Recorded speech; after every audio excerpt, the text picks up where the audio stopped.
अस्सलाम वालेकुम नाज़रीन, मैं मोहम्मद असलम हुसैन सियासत की खबरों में आप सबका इस्तकबाल करता हूँ।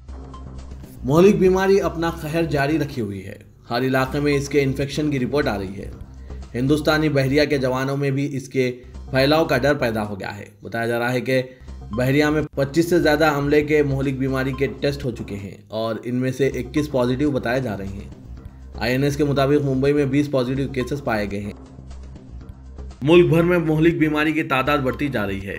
मोहलिक बीमारी के अब तक 14,378 पॉजिटिव केसेस सामने आ चुके हैं, जिसमें मोहलिक बीमारी की लपेट में आए 480 मरीजों की मौत भी वाक़ हो गई है, जबकि 1991 इस मर्ज से ठीक भी हुए हैं।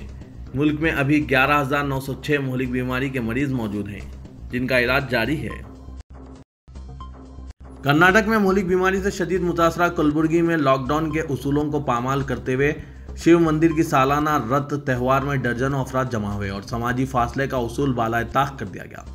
हुक्काम ने इसका सख्त नोट लेते हुए मजहबी तकरीब के 5 मुंतजमीन को गिरफ्तार कर लिया है, जबकि इस सिलसिले में एक सब इंस्पेक्टर पुलिस और एक जिला ओहदेदार को मुअत्तल कर दिया गया है। जराये के मुताबिक लिंगेश्वरा मंदिर जिला कलबुर्गी के चीतापुर तालुके के रावर मौजा में वाक़, जहाँ जुमेरात को सालाना रत त्यौहार के लिए लॉकडाउन की परवाह न करते हुए तकरीबन 100 ता 150 अफराद जमा हुए और 15 ता 20 मिनट ये तकरीब जारी रही। एक पुलिस अहदेदार ने बताया कि लॉकडाउन के पेश नज़र इंतजामिया ने अगरचे यह तकरीब मुनक़िद न करने से इत्तेफाक किया था, लेकिन फिर भी यहाँ बड़ी तादाद में लोग जमा हुए, जिस पर 5 अफराद को गिरफ्तार किया गया है। कलबुर्गी के सुपरिटेंडेंट पुलिस माराइन ने बताया कि एक सब इंस्पेक्टर और जिला नज़्म व नस्क के अहदेदार को मुअत्तल कर दिया गया है। याद रहे कि कलबुर्गी कर्नाटक में मोहलिक बीमारी के बड़े हॉट स्पॉट मुकामात में से एक है और मुल्क में मोहलिक बीमारी की सबसे पहले मौत भी इसी जिले में हुई थी। कर्नाटक के बेंगलुरु में लॉकडाउन और सोशल डिस्टेंस के कवायद की धज्जियां उड़ाते हुए साबिक चीफ मिनिस्टर ने बड़े पैमाने पर अपने बेटे निखिल की शादी की तकरीब मुनक़िद की। इस तकरीब में जिस तरह लॉकडाउन और समाजी फासले के कवायद की धज्जियां उड़ाई गई, इससे इंतजामिया पर भी बहुत सारे सवालात उठाए जा रहे हैं। ताहम कर्नाटक के डिप्टी चीफ मिनिस्टर नारायण ने कहा कि वो इस पर कार्रवाई करने की बात कहे हैं। उन्होंने बताया कि मैंने रामनगर के डिप्टी कमिश्नर से रिपोर्ट तलब की और पुलिस सुपरिटेंडेंट से बात करूंगा, हमें इस पर कार्रवाई करना होगा।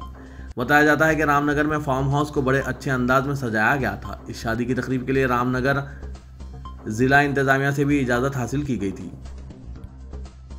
मरकजी वजारत दाखिला ने तमाम रियासतों और मरकजी ज़ेर इंतजाम इलाकों को हिदायत दी है कि इनके हुदूद में मौजूद तमाम रोहिंग्याई मुसलमानों की मोहलिक बीमारी के लिए स्क्रीनिंग की जाए, क्योंकि इनमें से अक्सर ने निज़ामुद्दीन मरकज़ के इज्तिमा में शिरकत की थी। चीफ सेक्रेटरीज और DGPs को रवाना करदा मकतूब में मरकजी वजारत दाखिला ने कहा कि ऐसी इत्तलात हैं कि कई रोहिंग्याई मुसलमान इस इज्तिमा और तबलीगी जमात के दीगर दीनी इज्तिमात में शिरकत कर चुके हैं और इस बात का इम्कान है कि वो मोहलिक बीमारी के असरात रखते हैं। मरकजी वज़ीर दाखिला अमित शाह ने कहा कि मोदी हुकूमत मोहलिक बीमारी के खिलाफ जंग में किसी तरह की कोई कसर बाकी नहीं रख रही है और मुल्क को मजबूत बनाने के मंसूबे में मसरूफ़ है। रिजर्व बैंक ऑफ इंडिया की जानिब से उठाए गए इक़दामात का खैर मकदम करते हुए उन्होंने कहा कि मईशत को मजबूत बनाने के लिए की गई इन कोशिशों से वज़ीर-ए-आज़म नरेंद्र मोदी की नज़रिए को तक़वियत हासिल होती है। तबलीगी जमात के इज्तिमा में शिरकत करने वाले तकरीबन 14 अफराद बशमुल 11 बांग्लादेशियों को गुज़िश्ता रोज़ इनकी क्वारंटाइन मुद्दत मुकम्मिल होने के बाद गिरफ्तार कर लिया गया है और इनके लिए कायम एक आर्जी जेल भेज दिया गया है। भदोही के सुपरिटेंडेंट ऑफ पुलिस राम बदान सिंह ने यह इत्तला दी। कबल ने 31 मार्च को सिटी कोतवाली पुलिस स्टेशन के तहत वाक़ काजीपुर बस्ती से एक खानगी गेस्ट हाउस से पकड़ा गया था और इनके नमूने जांच के लिए भेजे गए थे। डॉक्टर सिंह ने बताया कि इनकी रिपोर्ट्स मुनफी आने के बाद इन्हें 14 दिन के लिए क्वारंटाइन में रखा गया था और ये मुद्दत 15 अप्रैल को ख़त्म हो गई। 11 बांग्लादेशियों के अलावा तबलीगी जमात के अरकान में आसाम का एक शख्स और मगरबी बंगाल के मुतवत्तिन 2 अफराद शामिल हैं। ये तमाम लोग 4 मार्च को दिल्ली से आए थे। दीगर 7 अफराद बशमुल गेस्ट हाउस के मालिक और यहाँ इन्हें ठहराने में मदद फराहम करने वालों के खिलाफ भी मुकदमात दर्ज किए गए हैं। SP ने यह इत्तला दी। मुल्क के दीगर हिस्सों की तरह मगरबी बंगाल में भी मुसलमानों को मोहलिक बीमारी के दौरान इम्तियाजी सलूक का सामना करना पड़ा है।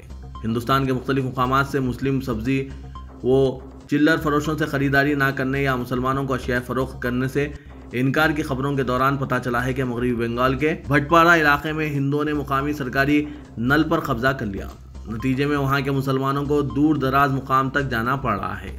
10वीं जमात की तालिबा रुखसार परवीन इन मुतासरीन में शामिल हैं, जिसने बताया, उन्होंने कहा तुम मुसलमान हो और मोहलिक बीमारी फैला सकते हो। उन्होंने नल के अतराफ बम्बों और कपड़े बांधकर रास्ता बंद कर दिया। हम वहां जाने की हिम्मत नहीं कर सकते जहां से लॉकडाउन के बावजूद मैं और मेरी बहन पीने का पानी लाने के लिए दूर के सरकारी नल को जाने पर मजबूर हैं। ये उत्तर प्रदेश या गुजरात का नक्शा नहीं है जहां मुसलमानों को हिंदू इलाकों में जाने से रोकने के कई वीडियो वायरल हो रहे हैं। ये शुमाली 24 परगना जिले के भटपाड़ा बल्दी इलाके की खुली लाइन का वाकया है। उत्तर प्रदेश की योगी हुकूमत ने आगरा और झांसी से इन तलबा को जो कोटा में फंसे हुए लाने के लिए खुसूसी बसें भेजी है। उत्तर प्रदेश के वज़ीर आला के इस तर्ज अमल पर बिहार के वज़ीर आला नीतीश कुमार ने गम व गुस्से का इजहार करते हुए इसे लॉकडाउन के ज़ाब्तों की सरही खिलाफ वर्जी करार दिया है। वज़ीर के योगी आदित्यनाथ ने इंजीनियरिंग और मेडिकल के तलबा को कोटा से लाने के लिए 300 बसें भेजी है। नीतीश कुमार ने इस अमल को बेइंसाफी और लॉकडाउन के उसूलों की खिलाफ वर्जी करार दिया है। वज़ीर के राजस्थान का कोटा शहर जो कोचिंग का मरकज है, यहाँ उत्तर प्रदेश के हजारों तलबा मेडिकल और इंजीनियरिंग इम्तिहानात में शिरकत के लिए कोचिंग की गर्ज से मौजूद हैं और लॉकडाउन में फंस गए हैं। नीतीश कुमार ने, जो खुद भी बीजेपी के हलीफ हैं, कहा कि जब तारिकीन वतन मजदूरों का मामला आता है तो सोशल डिस्टेंसिंग का सवाल उठ खड़ा होता है और यहाँ तलबा को लाने के लिए बसें भेजी जा रही है। उन्होंने कहा कि उत्तर प्रदेश के वज़ीर आला ने जो कुछ किया है वो लॉकडाउन के उसूलों की खिलाफ वर्जी और सरही नाइंसाफी है। मुमताज़ आलिम-ए-दीन मौलाना खालिद रशीद फिरंगी मोहल्ली ने कहा है कि मोहलिक बीमारी से मरने वालों की तदफीन शरई तरीके से पूरे एहतराम के साथ की जानी चाहिए। मौलाना के दारुल उलूम फिरंगी मोहल्ली लखनऊ ने गुज़िश्ता रात फतवा जारी किया। मौलाना ने कहा कि मोहलिक बीमारी से मरने वाले पूरे एहतराम के साथ तदफीन के मुस्तहिक हैं। इनकी नाशों को अछूत नहीं समझा जाना चाहिए। गुज़िश्ता रात ऐशबाग कब्रिस्तान में एक मैयत की तदफीन पर बाज़ मुसलमानों ने एतराज़ किया था। ये लखनऊ में पहली मोहलिक बीमारी की मैयत थी। 64 साला शख्स ने चारशुबे का लखनऊ के king George medical college hospital में दम तोड़ा था। इस्लामिक सेंटर ऑफ इंडिया के बयान के मुताबिक लखनऊ के शहरी सैयद एजाज अहमद ने मोहलिक मैयतों की तदफीन के ताल्लुक से फतवा मांगा था। उन्होंने गुस्ल मैयत, कफन, नमाज जनाजा और तदफीन के ताल्लुक से वजाहत चाही थी। फतवे में कहा गया है कि मैयत को गुस्ल दिया जाए, लेकिन मुख्तलिफ तरीके से। बॉडी बैग पर पानी बहाया जाए, उसे खोले बगैर। बॉडी बैग को कफन मान लिया जाए। नमाज जनाजा समाजी दूरी को जहन में रखते हुए अदा की जाए। तदफीन आम कब्रिस्तान में की जा सकती है। फतवे में चारशुबे के वाक़यात की मजम्मत भी की गई और कहा गया है कि यह न सिर्फ खिलाफ शरीयत बल्कि समाजी खैर सगाली और इंसानी रवैये के भी खिलाफ है। चेन्नई में मोहलिक बीमारी से मुतासरा तबलीगी जमात के 35 अफराद को सेहतयाब होने के बाद जुम्मे को अस्पताल से रुख्सत दे दी गई है। इनकी तबीयत अब मुकम्मल तौर पर सेहतयाब हो चुके हैं। इस मौके पर वहाँ पर दुआ या इज्तिमा भी मुनक्किद की गई। तस्वीर में देखा जा सकता है कि यहाँ पर इनके जाने पर कुछ नर्सेस की जानिब से थालियां भी बजाई जा रही थी। एक ऐसे वक्त में जबकि पूरे मुल्क की तवज्जो मोहलिक वबा पर मरकूज है, दिल्ली पुलिस खामोशी से इन लोगों की गिरफ्तारियां कर रही है जो शरीयत तरमीमी एक्ट के खिलाफ मुजाहरों में पेश थे। द कारवान मैगजीन की एक रिपोर्ट में इसका इंकशाफ किया गया है। अप्रैल के पहले हफ्ते में पुलिस ने जामे नगर से 2 अफराद की गिरफ्तारियां की जिन्होंने सीए मुखालिफ मुजाहरों में शिरकत की थी। जामे नगर में ही एक तीसरे शख्स को पुलिस के सामने हाजिर होने का नोटिस मिला और बाद में इसे मुतन्नबा किया कि वो भी गिरफ्तार हो सकता है। शाहीनबाग और जामे नगर के समाजी कारकुनों ने कारवान मैगजीन को बताया कि 59 दिसंबर में सीए मुखालिफ मुजाहरों के आगाज से ही पुलिस मुजाहिरीन को परेशान कर रही है। इनके मुताबिक लॉकडाउन में इन्हें मौका मिल गया है कि वो मुजाहिरीन की निशानदेही करके इन्हें आसानी से गिरफ्तार कर लें। जामे नगर के रहने वाले आशु खान को 4 अप्रैल को नोटिस भेजकर तलब किया गया। वो शाहीनबाग के मुजाहरों में शामिल थे। इनके वकला के मुताबिक आशु जब पुलिस स्टेशन पहुंचे तो इन्हें गिरफ्तार कर लिया गया। इनकी ये गिरफ्तारी मुजाहरों के ताल्लुक से इब्तिदा में जामे नगर, न्यू फ्रेंड्स कॉलोनी और शाहीनबाग में दर्ज किए गए पहले 3 मामलात में हुई है। शुमाल मशरक़ी दिल्ली के जाफराबाद में सैनिटाइज करने आई हेल्थ सेक्शन और MCD टीम का मुकामी लोगों ने बतौर हौसला अफजाई फूलों से इस्तकबाल किया। वाज़ेह है कि मुल्क की कई रियासतों से शर्मनाक खबरें आ रही है। कहीं पुलिस वालों को दौड़ाया जा रहा है तो कहीं डॉक्टरों पर हमले किए जा रहे हैं, लेकिन जाफराबाद के लोगों ने यह साबित कर दिया कि हम अपने हाथों में कानून नहीं लेते बल्कि हमारे लिए जान को खतरे में डालने वालों पर फूल बरसाते हैं। जाफराबाद RWA के general secretary doctor Faheem Baig ने कहा कि मुरादाबाद और इंदौर में जो कुछ हुआ वो समाज को शर्मसार करने वाला है। कुछ नासमझ और बेवकूफ़ लोगों की वजह से पूरा मुआशरा बदनाम हो रहा है।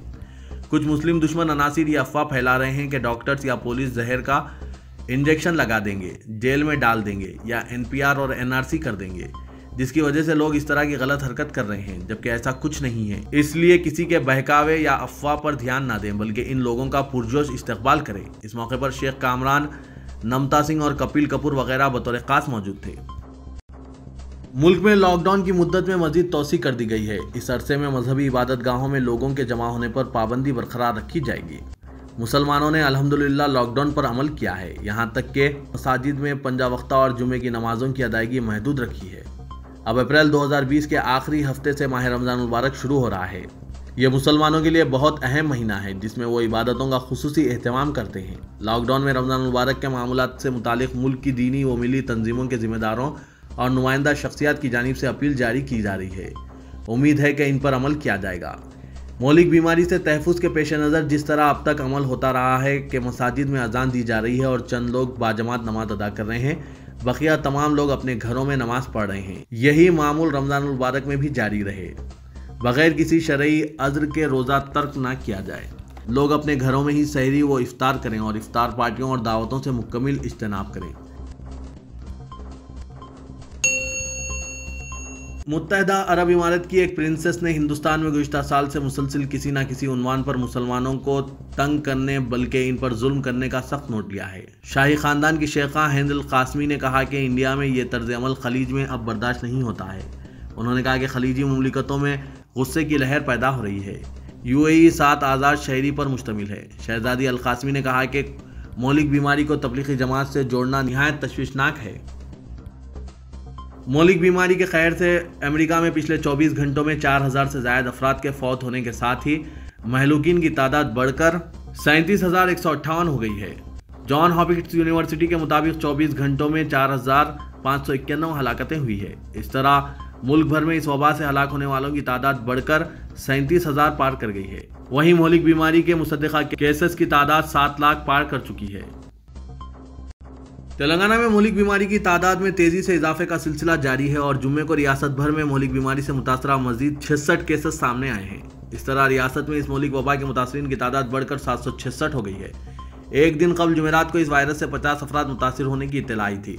ताहम जुमेरात और जुम्मे को इस वायरस की वजह से किसी के फौत होने की कोई इत्तला नहीं है। जुमला तादाद में रियासत में 562 केसेस एक्टिव बताए गए हैं। तेलंगाना में गुज़िश्ता 5 दिन के दौरान मुसलसिल मौलिक बीमारी के मुतासरीन की तादाद में तेजी से इजाफा दर्ज किया जा रहा है। 13 अप्रैल के बाद से अब तक 235 नए केसेस सामने आए हैं। Director general police Mahendra Reddy ने जुम्मे को वेस्ट जोन इलाके आसिफ नगर डिवीजन के कंटेनमेंट जोन का दौरा किया। DGP के हमरा पुलिस कमिश्नर अंजनी कुमार और deputy commissioner police west zone AR Srinivas भी मौजूद थे। कंटेनमेंट जोन का मुआयना करके मल्लेपल्ली और दीगर अतराफ व इकनाफ इलाकों का पैदल दौरा किया, जिसमें मुकामी अवाम से भी तबादला ख्याल किया गया। मीडिया से बात करते हुए DGP ने कहा कि GHMC हुदूद में कंटेनमेंट जोन कायम किए गए हैं और ये जोन कायम करने का असली मकसद मौलिक वबा को फैलने से रोकना है। रियासती हुकूमत ने मौलिक बीमारी की वजह से लागू लॉकडाउन में सफ़ेद राशन कार्ड रखने वालों को 12 किलो चावल और 1500 रुपये नकद रकम फराहम करने का ऐलान किया था। 3 दिन कबल हुकूमत की जानिब से लाखों सफ़ेद राशन कार्ड अफराद के बैंक अकाउंट्स में रुकुमात मुंतकिल कर दी गई। ताहम जब ये ख्वातीन जिनमें ज़ईफ़ुल उमर और अलील ख्वातीन भी शामिल हैं अपने बेटे या किसी रिश्तेदार के साथ भी बैंक जाने के लिए रवाना हो रही हैं, तो पुलिस डबल सवारी के नाम पर रोककर इन्हें हरासा कर रही है। इनके साथ आने वालों की गाड़ियां जब्त की जा रही है और 500 रुपये तक का चालान भी किया जा रहा है। इस तरह हुकूमत की जानिब से 1500 रुपये मदद फराहम करके 500 रुपये जुर्माने के नाम पर वापस हासिल कर लिए जा रहे हैं। बाज़ ख्वातीन ने बताया कि उन्होंने बैंक पासबुक और रकम आने का SMS फ़ोन में पुलिस अहलकारों को दिखाने की कोशिश भी की, लेकिन पुलिस जवानों ने इनकी एक ना सुनी और गाड़ी जब्त कर ली और गाड़ियों पर चालान आयद कर दिए गए। हैदराबाद शहर में मुकीम 136 बरतानवी शहरियों को खुसूसी परवाज के जरिए आज हैदराबाद से बरतानिया रवाना कर दिया गया। मौलिक बीमारी के सबब जहां दुनिया भर में परवाजें मुअत्तल हैं, इस दौरान ब्रिटिश एयरवेज की खुसूसी परवाज जो बरतानवी शहरियों को लेने के लिए हैदराबाद पहुंची थी, खुसूसी relief flight Hyderabad international airport को बराह बहरीन यहां पहुंची। हैदराबाद से 136 बरतानवी शहरियों के साथ ये परवाज अहमदाबाद के लिए रवाना हुई, जहां से मजीद बरतानवी शहरियों के साथ बराह बहरीन ये फ्लाइट लंदन के लिए रवाना होगी। वजीर बल्दी नज़्म व नक्श व शहरी तरक्की KT रामाराव ने उज़रा E राजेंद्र और श्रीनिवास गौर के साथ आज GHMC के हेड ऑफिस से तमाम अजला के एडिशनल कलेक्टर्स और म्यूनसिपल कमिश्नर्स के साथ वीडियो कॉन्फ्रेंस मुनक्किद की। वजीर तारक रामाराव ने इस मौके पर हिदायत की कि मौलिक बीमारी को फैलने से रोकने के लिए कंटेनमेंट जोन्स में सख्ती के साथ इक़दामात पर अमलावरी की जाए।